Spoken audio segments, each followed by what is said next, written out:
Hi friends, எங்கள் வீட்டில் இன்றைக்கி பகல் சாப்பாடு சுட சுட இறைச்சி தக்கடி. இறைச்சியும் பருப்பும் போட்டு செய்த தக்கடி. யாருக்கெல்லாம் பகல் சாப்பாடு தக்கடி பிடிக்கும்?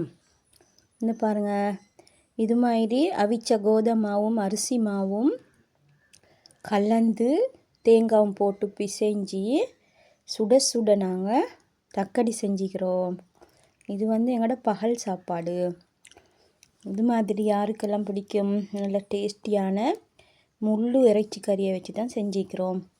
பாருங்கள், இப்போ நாங்கள் சாப்பிட போகிறோம். ருசியான தக்கடியை சுவைச்சு பார்ப்போம். வெரி டேஸ்டான தக்கடி ஒன்று செஞ்சுக்கிறோம் பகல் சாப்பாடு. நீங்களும் இது மாதிரி வீட்டில் செஞ்சு பாருங்கள்.